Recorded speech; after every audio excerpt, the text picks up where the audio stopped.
오늘 봉헌 본문은 마가복음 12장 33절, 34절 말씀입니다. 제가 봉독하겠습니다. 또 마음을 다하고 지혜를 다하고 힘을 다하여 하나님을 사랑하는 것과 또 이웃을 자기 자신과 같이 사랑하는 것이 전체로 드리는 모든 번제물과 기타 제물보다 나으니이다.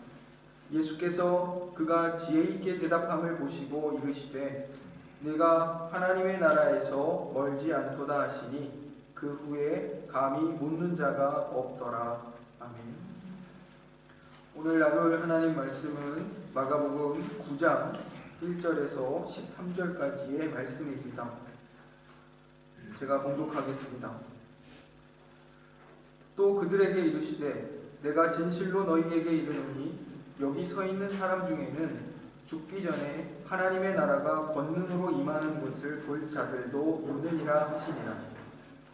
엿새 후에 예수께서 베드로와 야고보와 요한을 데리시고 따로 높은 산에 올라가셨더니 그들 앞에서 변형되사 그 옷이 광채가 나며 세상에서 빨래하는 자가 그렇게 희귀할 수 없을 만큼 매우 희어졌더라.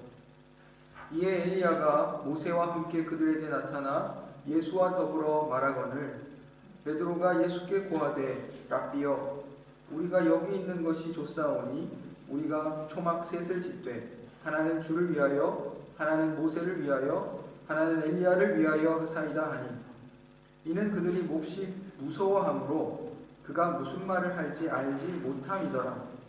마침 구름이 와서 그들을 덮으며 구름 속에서 소리가 나되 이는 내 사랑하는 아들이니 너희는 그의 말을 들으라 하는지라. 문득 둘러보니 아무도 보이지 아니하고 오직 예수와 자기들 뿐이었더라. 그들이 산에서 내려올 때에 예수께서 경고하시되 인자가 죽은 자 가운데서 살아날 때까지는 본 것을 아무에게도 이르지 말라 하시니 그들이 이 말씀을 마음에 두며 서로 문의하되 죽은 자 가운데서 살아나는 것이 무엇일까 하고 이에 예수께 묻자와 이르되 어찌하여 서기관들이 엘리야가 먼저 와야 하리라 하나이까. 이르시되 엘리야가 과연 먼저 와서 모든 것을 회복하거니와 어찌 인자에 대하여 기록하기를 많은 고난을 받고 멸시를 당하리라 하였느냐. 그러나 내가 너희에게 이르노니 엘리야가 왔을 때 기록된 바와 같이 사람들이 함부로 대우하였느니라 하시니라. 아멘. 오늘 우리가 나눌 하나님 말씀은 변화산 사건이라고 일컫는 유명하고 또 잘 알려진 본문의 내용입니다. 하지만 그 내용을 이해하는 데 있어서는 어떤 난해함들이 있어 좀 어려워하는 본문이기도 합니다. 간단히 이런 대략적인 개요를, 본문의 개요를 말씀드리면 하나님께서 예수께서 제자들과 함께 예루살렘으로 올라가시는 그 여정 중에 지난 시간에는 가이사랴 빌립보 가이사랴 지역에서 제자들을 가르치신 일들이 있었습니다. 예수님께서 처음으로 드러내놓고 예수님이 고난을 당하시고 또 멸시를 받고 버려지고 죽임을 당하고 또 다시 살아나실 것에 대하여서 말씀하셨었습니다. 그때 베드로가 예수님의 그 길을 가로막고 나섰다가 또 책망을 받았던 그런 일들이 있습니다. 그리고 나서 예수님을 따르는 제자들은 어떠해야 하는지를 가르치셨습니다. 그 내용이 누구든지 나를 따르려거든 자기를 부인하고 자기 십자가를 지고 나를 따를 것이니라 이렇게 가르치셨습니다. 그래서 예수와 복음을 선택하는 목숨보다 예수님과 그 복음을 선택하는 것이 궁극적인 구원, 하나님의 영광을 선택하는 길이다 이렇게 가르치신 바 있습니다. 그리고 나서 사실은 그 8장의 본문이 오늘 이건 9장 1절까지 연결되는 내용입니다. 그 마지막에 예수님께서 여기에 있는 제자들 중에 하나님의 나라가 권능으로 임하는 것을 죽기 전에 볼 자들도 있다 이렇게 말씀하셨습니다. 이것이 무슨 의미인가, 무슨 뜻인가 이렇게 깊이 생각할 일이 아니라 그 다음 내용들을 살펴보면 자연스럽게 이해가 됩니다. 이 예수님이 제자들에 대한 가르침을 하신 엿새 후에 예수님께서 특별히 3명의 제자들을 데리고 높은 산으로 가십니다. 나머지 제자들은 산 밑에 있고 이 베드로와 야고보와 요한 3제자를 데리고 높은 산에 올라가셨습니다. 그리고 그곳에서 아주 영광스러운 모습으로 변형되십니다. 이 내용이 실은 하나님의 나라가 권능으로 임하는 그러한 장면이다, 이렇게 우리는 이해할 수 있습니다. 이 본문은 2절부터 13절까지를 크게 두 부분으로 나눌 수 있는데, 그 첫 번째는 2절에서 8절까지의 내용, 거기서는 예수님이 변형되셨습니다. 변형되시고, 그리고 베드로가 보기를, 제자들이 보기를 예수님께서 모세와 엘리야와 대화를 나누시는 것을 보고 있습니다. 그리고 빽빽한 구름이 그 산을 뒤덮었는데 구름 속에서 음성이 들려서 이는 내 사랑하는 아들이라 그의 말을 들으라, 순종하라, 이렇게 그런 음성이 들립니다. 이것이 첫 부분이고, 두 번째는 예수님께서 산에서 내려오시면서 제자들에게 하신 말씀입니다. 이 산 위에서 본 것을 예수님이 죽으시고 다시 살아날 때까지 아무에게도 이르지 말라, 이렇게 말씀하시고 또 이것과 관련한 교훈들을 주십니다. 오늘 우리가 주로 살펴보려고 하는 내용은 영광, 첫 번째는 하나님의 나라가 권능으로 임하는 것처럼 보이는 그런 영광스러운 장면들이 전반부에 등장합니다.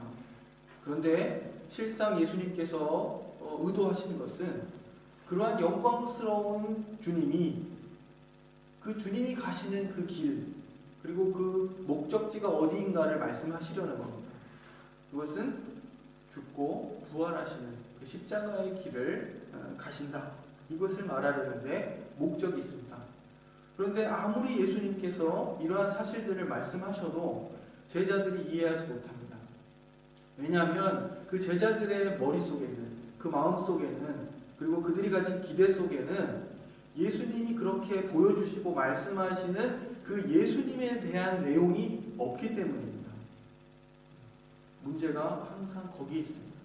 아무리 하나님께서 또 우리 주님께서 우리에게 자신의 뜻과 그 성품과 그분의 목적을 알려주셔도 우리가 그것을 알지 못하는 것은 우리 마음에 그 주님에 대한 기대와 생각이 다르기 때문입니다. 오늘 본문 말씀은 좀 난해합니다. 예수님이 영광스러운 모습으로 변형되신 사건을 이해하기 위해서는 우리가 구약 성경의 그 배경들을 살펴보아야 합니다. 그리고 이 사건이 어떤 목적을 가지고 있는지를 살펴보아야 합니다. 말씀드린 것처럼 예수님이 영광스러운 모습, 그러한 변형된 그 모습, 그것에 이어서 예수님의 죽음과 부활에 대하여 말하고 있는 것에 우리가 주목해야 합니다. 제자들의, 또 더불어서 제자들의 모리에 그들의 무지가 드러나는 것, 벌써 순환에 대한 예고가 있었음에도 불구하고 제자들이 여전히 이해하지 못하는 그 상황들을 우리가 오늘 살펴보려고 하는 것입니다. 예수께서 영광스러운 모습으로 변형되신 오늘 본문은 우리에게 예수님이 어떤 메시아인지를 알려주고 있습니다. 그가 하나님의 아들로서 모든 영광을 버리고 고난받고 죽기 위해 이 땅에 오신 메시아임을 보여주고 있습니다. 이 사건은 이 마가복음을 처음 받았던 로마의 그 핍박받던 그리스도인들에게 아주 특별한 메시지로 다가왔을 것입니다. 그들은 그리스도께서 그들처럼 고난과 핍박을 받으셨다는 사실만으로도 큰 위로를 받았을 것입니다. 뿐만 아니라 우리의 눈으로 보았을 때, 이 세상의 눈으로 보았을 때 패배와 실패처럼 보이는 그 예수님의 그 모습이 실질적으로는 이 패배를 통해서 승리를 얻고 영광을 취하신다는 메시지를 담고 있습니다. 이 내용이 로마에서 온갖 박해와 핍박을 받던 그리스도인들에게 대단히 큰 위로요, 소망의 메시지가 되었을 거라 이것입니다. 예수님의 승리가 패배를 통해서 온다면 로마에서 온갖 박해와 핍박을 받던 그리스도인들도 그러할 것이기 때문입니다. 우리가 살펴본 1절에서 예수님은 제자들 중에 죽기 전에 하나님의 나라가 권능으로 임하는 것을 볼 자가 있다 이렇게 말씀하셨습니다. 그리고 엿새 후에 예수께서 베드로와 야고보와 요한을 데리고 높은 산으로 올라가십니다. 이러한 진술은 여호와의 영광이 신의 산 위에 머물렀던 출애굽기 24장 16절을 떠올리게 합니다.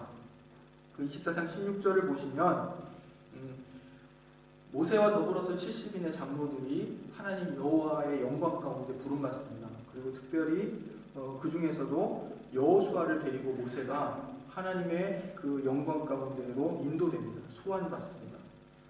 그 광경들이 이 신의 산을 떠올리게 할 충분한 그런 광경입니다. 그리고 그곳에서 3명의 제자들이 하나님의 영광을 목도하게 됩니다. 예수님의 옷이 세상에서는 볼 수 없는 그런 희고 찬란한 광채로 빛났습니다. 그리고 이들은 이렇게 영광스러운 모습으로 변화하신 예수께서 엘리야와 모세와 더불어 대화하시는 것을 보게 되는 것입니다. 이 변화산 사건은 예수님께서 제자들에게 말씀하셨던 것처럼 하나님의 나라가 영광 중에 임하는 모습을 보여주고 있습니다. 이러한 모습을 보여주시는 그 목적은 한 3가지로 살펴볼 수 있는데, 첫 번째는 예수님이 누구인지를 분명하게 알려주는 것입니다. 예수께서 변형되사 찬란한 광채를 발하시고 구름 속에서 소리가 나서 그가 하나님의 아들임을 증거하고 또 이 예수의 말에 순종하라고 그 음성이 들리고 있습니다. 하나님께서는 예수가 성자 하나님 되심을 인정하시고 그의 권능을 지금 확증하고 계시는 겁니다. 마치 예수께서 세례를 받으실 때 하늘로부터 음성이 들렸던 것처럼 지금 이 상황도 그러한 것입니다. 두 번째 목적은 영광스러운 하나님의 아들이 많은 고난을 받고 멸시를 당하며 죽고 부활할 것임을 제자들에게 교훈하는 것입니다. 영광을 말하고 이 예수가 어떠한 영광스러운 하나님이신가를 말하고 그리고 그가 고난과 죽음을 당하실 것이다. 이 이야기를 하고 있다는 사실입니다. 그리고 세 번째는 말씀드린 것처럼 마가복음의 그 첫 수신자였던 핍박받는 로마의 그리스도인들에게 그들의 주이신 그리스도께서 고난을 통해 영광을 받으셨다는 사실을 상기시키므로 하늘의 영광을 소망하며 그들이 지금 당하고 있는 현재의 고난을 인내하도록 하는데 목적이 있습니다. 이 세 번째 목적은 지금 현재를 살아가고 있는 우리들, 지금 이 시대의 그리스도인들에게도 적용되는 것입니다. 그리스도의 고난과 죽음과 부활을 기억하면서 우리가 처한 어떤 상황 속에서도 고난과 핍박을 감수하더라도 인내하며 하나님의 아들이신 그리스도의 말씀에 순종하여 살도록 하는 것. 그것이 오늘 우리가 함께 나누는 말씀이 우리에게 주는 그 목적의 의미입니다. 예수님은 제자들에게 인자가 죽은 자 가운데서 살아날 때까지 그들이 보는 것을 아무에게도 알리지 말라 하셨습니다. 그때까지는 이 영광스러운 변형이 제자들을 위한 것임을 우리가 알게 됩니다. 하지만 주님의 부활 이후에 이 변화산 사건은 모든 그리스도의 제자들을 위한 메시지가 될 것입니다. 그리고 본 것을 아무에게도 말하지 말라 하신 이유는 우리가 여러 차례 살펴보았지만 당대 사람들과 제자들의 메시아에 대한 오해를 피하고 그것을 경계하시려는 목적이었습니다. 저희가 예수께서 스스로를 인자라고 칭하시는 그 여러 본문들을 지금 살펴봤는데 그것에 대한 구체적인 설명을 드린 적이 없었던 것 같습니다. 인자란 그 사람의 아들이라는 어떤 뜻입니다. 어떤 사람의 아들. 말 그대로 표현해서 그 의미를 알 수가 없습니다. 왜 그러냐면 이러한 이 용어 사람의 아들이라는 그 용어가 쓰인 곳은 다니엘서 7장 13절입니다. 다니엘서 7장 13절에서 거기에도 이제 예수 그리스도에 대한 예언의 말씀이 있는데 거기에 한 사람의 아들 같은 사람이 등장합니다. 이것이 말하는 것은 간단하게 말하면 사람의 형상을 한 신적인 존재라는 뜻이에요.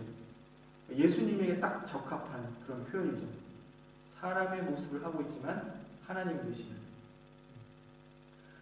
그래서 근데 예수님은 이렇듯 인자라는 표현을 어떤 때 사용하시냐면 꼭 본인이 그 고난받고 죽으시고 그리고 다시 부활하실 것에 대해서 말씀하실 때 스스로를 가리켜 인자라 이렇게 칭하십니다.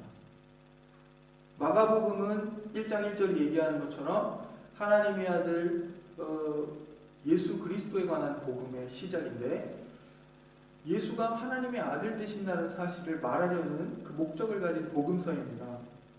그런데 예수님은 직접적으로 내가 하나님의 아들이다 이렇게 말씀하시는 것 대신에 스스로를 인자라 이렇게 표현하십니다. 인자라는 표현이 예수님의 그 죽음과 부활의 사역을 설명할 때 더 구약적 배경으로 적합하다 이렇게 예수님께서 생각하셨을 것 같아요. 오해를 피하고 하나님의 아들이다 이렇게 생각하면 메시아라는 말이 갖고 있는 의미처럼 사람들은 아마 강력한 왕, 힘 있는 왕, 이 이스라엘 백성들 지금의 당대의 유대인들의 상황을 한순간에 뒤바꾸고 그들의 모든 고난과 억울함으로부터 그들을 구원해낼 그런 이 세상의 왕을 떠올렸을 수 있기 때문입니다. 예수님께서는 이렇듯 인자라는 다니엘서의 표현을 통해서 자신의 그 십자가의 사역 그리고 그가 오신 목적 그것을 설명하고 계십니다. 그런데 그 당대의 서기관들이 이렇게 가르쳤습니다. 메시아가 오시기 전에 엘리야가 올 것이다. 말라기 4장 5절에 그렇게 예언하고 있습니다. 하나님의 그 보내시는 종 메시아가 오기 전에 엘리야와 같은 선지자를 먼저 보내실 것이다. 그런데 당대의 사람들은 머릿속으로 아주 자연스럽게 그런 생각을 했어요. 그들이 기대하던 메시아도 다윗 왕과 같은 그런 강력한 왕이었고 그렇다면 엘리야도 그러한 같은 선상에서 기대하는 겁니다. 엘리야는 어떤 선지자입니까? 불꽃 같은 선지자입니다. 바알과 아세라 선지자들을 심판하는 그런 일들에 하나님의 쓰임을 받았고 하여튼 더 놀라운 것은 엘리야는 회오리를 타고 죽음의 고통을 보지 않고 하나님께 들려 올라갔어요. 마지막 때에 메시아가 오시는데 앞서 엘리야 같은 선지자가 와서 그것을 회복한다 이렇게 얘기하면 당연히 이들은 어떤 생각을 했겠습니까? 아주 대단한 능력의 엘리야를 기대했겠죠. 그런데 예수님 말씀하십니다. 엘리야가 이미 왔다. 그런데 사람들이 그를 그렇게 대우하지 않았다. 이미 우리가 마가복음 6장에서 그 엘리야가 세례 요한이었다는 사실을 알고 있습니다. 이 당대의 사람들이 기대했던 그 메시아와 엘리야.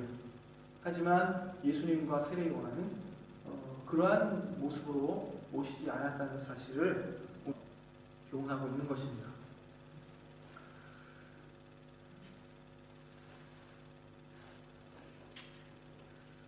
우리가 계속해서 메시아를 오해했던 제자들에 대해서 다루는 이유는 우리 안에도 알게 모르게 그리스도에 대한 오해와 그릇된 기대가 뿌리 깊게 자리하고 있기 때문입니다. 우리가 조금만 십자가를 묵상하지 않으면 세상의 영광들이 주님의 십자가를 대신하려 하고 제자된 우리의 본분을 흔들어 놓기 때문입니다. 우리가 소망하고 자랑할 것은 오직 우리 주 대신 예수 그리스도뿐입니다. 영광스러운 모습으로 변화하신 예수께서 엘리야와 모세와 함께 계신 장면을 본 이 베드로와 야고보와 요한은 몹시 두려워서 무슨 말을 할지 알지 못했습니다. 특별히 베드로의 반응이 오늘 본문에 소개되고 있습니다. 5절에서 이렇게 말합니다. 우리가 여기 있는 것이 좋사오니 우리가 주와 모세와 엘리야를 위해 초막을 짓겠나이다. 모세는 모든 구약의 위대한 인물 가운데 최고의 인물입니다. 하나님께서는 그에게 율법을 주셨습니다. 모세는 자신이 죽은 뒤에 하나님께서 자기와 같은 위대한 선지자를 보내실 것이라 이렇게 약속했습니다.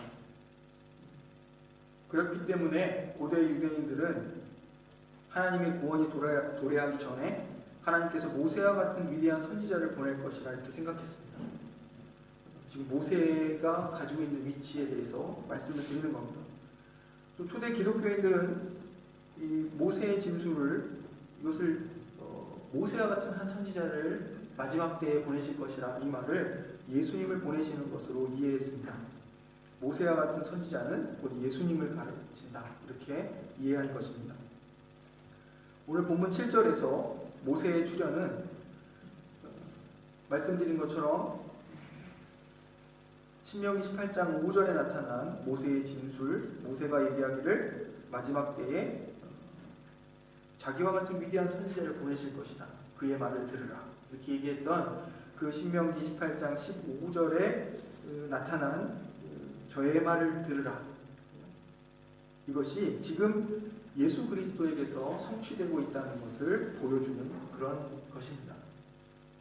엘리야에 대한 언급은 구원의 그 약속된 시간이 도래했음을 가리킵니다. 말씀드린 것처럼 유대 전통 속에서 엘리야는 도래할 하나님의 나라를 선포하고 그것을 위해 사람들을 준비시키는 인물로 소개되고 있습니다. 그러기에 산 꼭대기에서 엘리야의 출현은 엘리야가 예수님을 하나님의 나라를 가져오시는 분으로 인정하고 그를 경배하고 있다는 그런 의미입니다. 그러나 제자들은 이 광경을 의심했습니다. 왜 엘리야가 저기 있는가? 이렇게 생각했다는 것이죠. 왜냐하면 하나님의 나라를 선포하고 엘리야가 메시아가 오기 전에 하나님의 나라를 선포하고 그 모든 것을 회복하고 이 땅 위에 출현해서 그 일들을 감당해야 하는데 지금 그가 저 산 꼭대기 위에 나타났기 때문입니다. 그러나 예수님께서 9장 12절 13절에서 말씀하시기를 예수님은 엘리야와 세례 요한을 동일시하시면서 엘리야가 이미 이 땅에 와서 그가 할 일들을 성취했다 이렇게 말씀하십니다. 이 모세와 엘리야를 통해서 지금 보여주고자 하는 것은 예수님이 진정한 메시아이시며 그분을 통해 하나님의 나라가 도래할 것임을 지금 증거하고 있는 것입니다. 모세와 같은 선지자, 종말에 올 선지자 그리스도, 그리고 엘리야가 예비할 그 메시아, 예수님이 제자들이 생각한 모습과 그 목적을 가지시진 않으셨지만 예수님은 메시아로서 그 자기 자신을 지금 이러한 영광스럽게 변형된 이 상황을 통해 드러내고 계시는 겁니다. 베드로의 오해와 실수는 영광스러운 이 광경에 도취되어서 이미 하나님의 나라가 권능으로 임했다 이렇게 생각한 것입니다.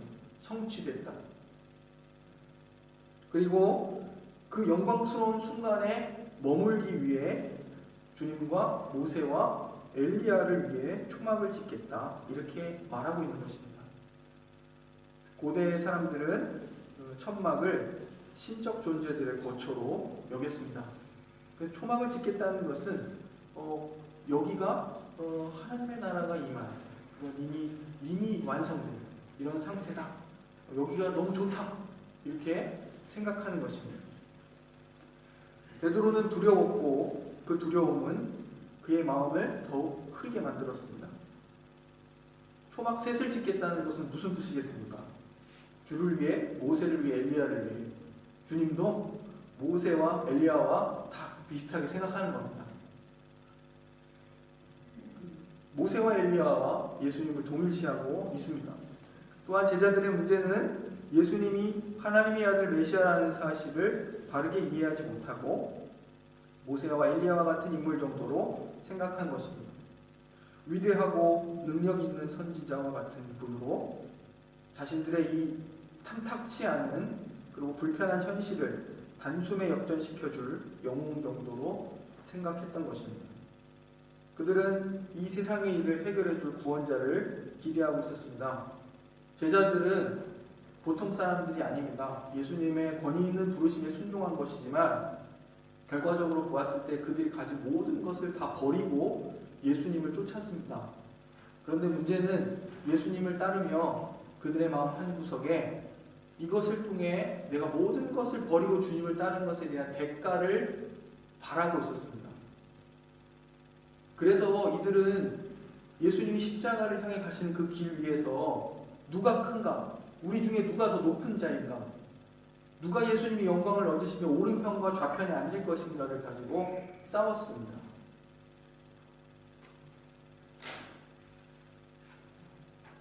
예수님에 대한 기대가 그릇되면, 잘못되면 이러한 결과를 낳게 되는 것입니다.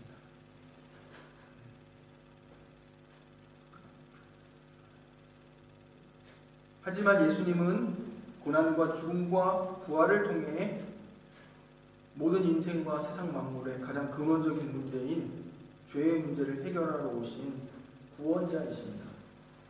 그런데 영적으로 무지했던 제자들은 십자가를 향해 가고 계신 예수님의 뒤를 따르면서도 영광스러운 위치만을 추구했습니다. 십자가를 향해 가시는 예수님을 보며 우리는 그리스도와 함께 고난받을 준비가 되어 있습니다.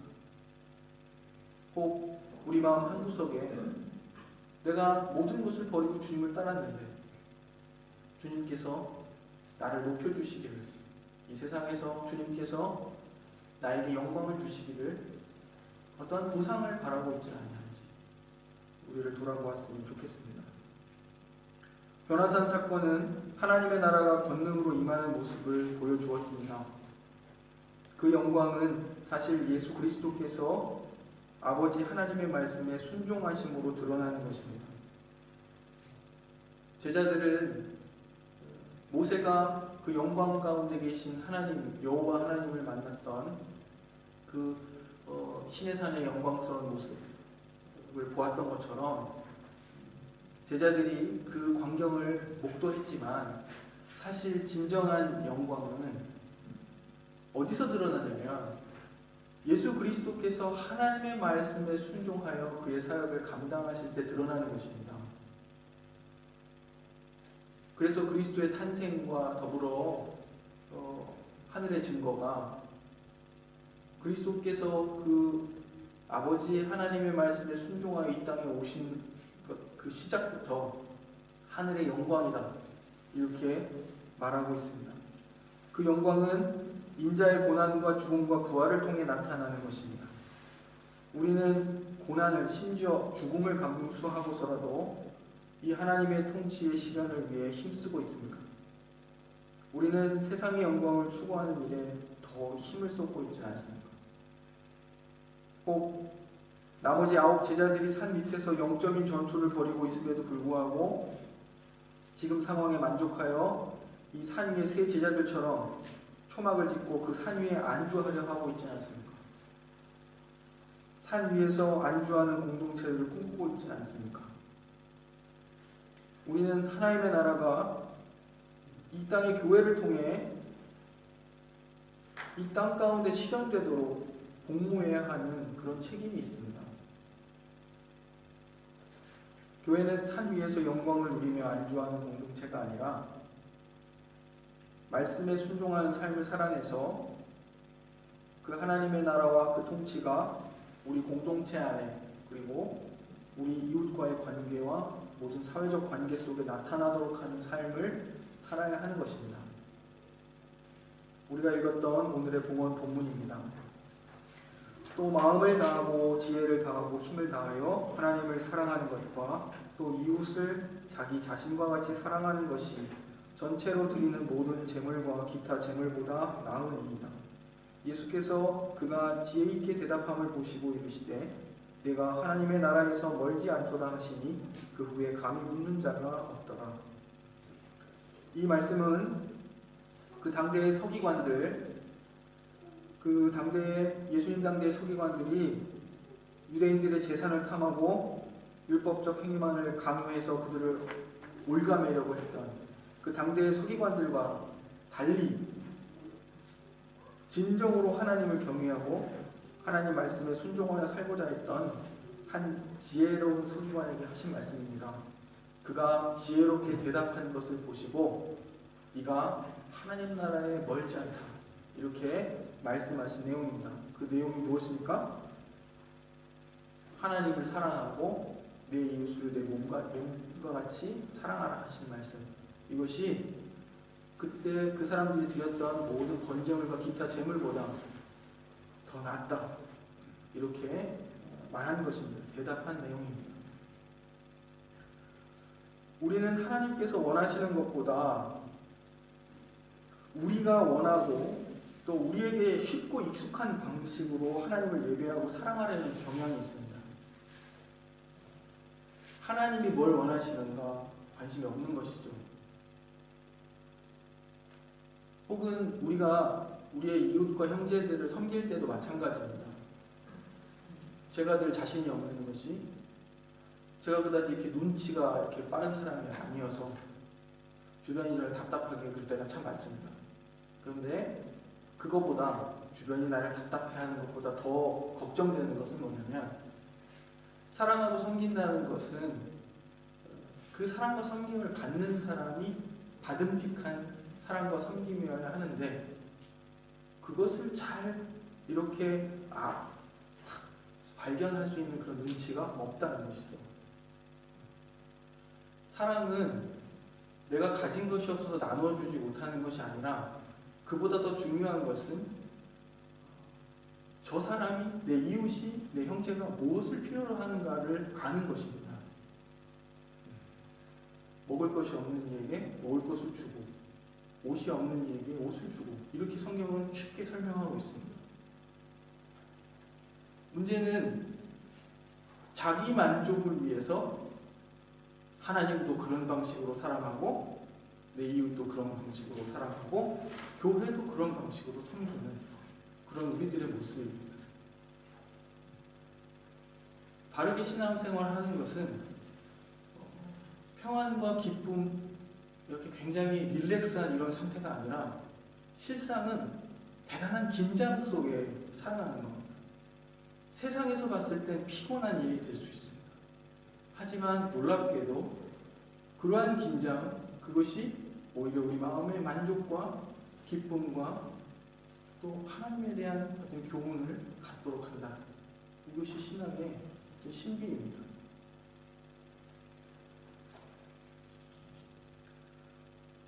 반복되는 섬김과 봉사 속에서 하나님을 사랑하고 이웃을 사랑하는 마음을 지속적으로 담아내는 일은 결코 쉬운 일이 아닙니다. 그런데 우리의 싸움은 그것이 되어야 됩니다. 지속적으로 하나님을 사랑하는, 이웃을 사랑하는 우리의 중심이 그것을 향하도록 하는 싸움. 그것이 우리의 싸움입니다. 사랑하고 사랑하는 것, 우리의 마음을 우리의 섬김과 봉사 속에 끝까지 담아내는 것. 무엇을 하든지 하나님 앞에서 하며 그분의 영광을 위해 하며 또한 우리 자신을 이웃을 위해 사랑의 제물로 희생하는 삶을 살아내려는 그 싸움을 계속 해야 하는 것입니다. 바로 이때 우리가 해야 할 것은 성령의 도우심입니다. 왜냐하면 이 싸움을 우리의 실력과 다짐 정도로 해낼 수 있는 일이 아니기 때문입니다. 그렇게 할 수 없는, 우리의 실력과 어떤 믿음과 다짐, 각오로 할 수 없는 이 일이 영적인 일이기 때문입니다. 그래서 하나님의 도우심, 성령의 도우심을 이러할 때 구하는 겁니다.